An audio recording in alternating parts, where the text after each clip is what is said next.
Bonjour.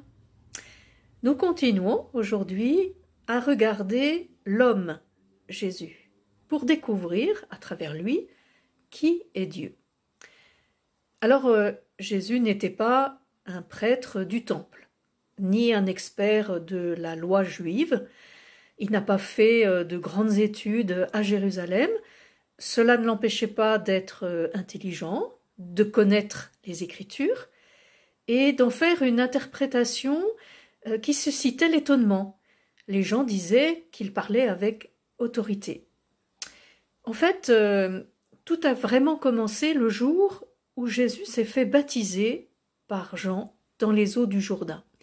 Lorsque Jésus est sorti de l'eau, quelque chose avait changé en lui. Alors, que s'est-il passé ? Pour nous le faire percevoir, les évangélistes ont utilisé des images de leur culture biblique.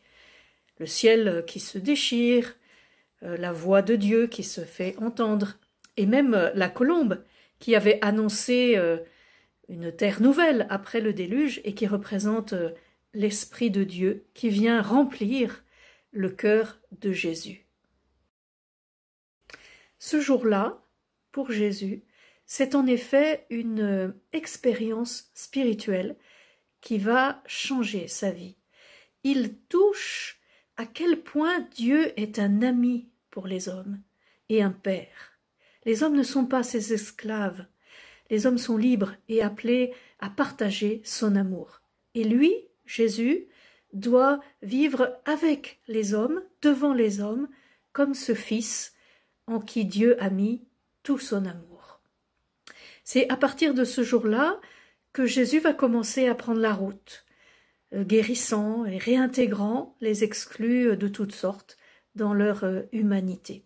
Une seule chose compte pour lui, même si certains en sont choqués, le service des hommes, de leur dignité, de leur foi.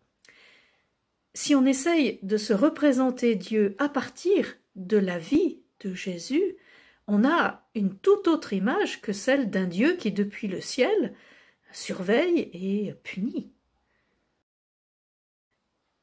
Jésus, nous le savons, n'est pas mort de vieillesse ou de maladie. Il a été condamné à mort à l'issue d'un double procès bâclé, religieux et politique. On a tout fait pour lui faire perdre sa dignité, mais en vain. Et ensuite, il est mort sur une croix comme un esclave, que justement il n'était pas. Cette mort, elle nous dit quelque chose de Dieu. Elle dit même l'essentiel. Elle dit jusqu'où Dieu peut aller avec nous. Ces tortionnaires pensaient défendre Dieu, la raison d'État. Jusqu'au bout, Jésus a refusé de dire qu'il était coupable. Il a mis à jour la cruauté, la lâcheté des hommes et cette soif de pouvoir qui est si forte qu'on est prêt à tout pour le garder. Par toute son attitude, Jésus a demandé « Au nom de quel Dieu est-il justifié de tuer un innocent ?» En pardonnant, Jésus a vécu ce qu'il a dit de faire, aimer ses ennemis, ne pas les enfermer dans leurs actes, maintenir une porte ouverte. Il n'a pas fait appel à un prodige pour changer le cours des choses, parce que sinon nous serions obligés de croire. Comme nous, il a été éprouvé par le silence de Dieu. Mais son amour a passé l'épreuve pour devenir une confiance qui se donne sans réserve. Une fois encore, dans sa mort même, Jésus dit « Dieu n'est pas ce que vous croyez ». Mais si la mort est la fin, que vaut ce message? Alors, rendez-vous samedi prochain pour l'inattendu de Dieu.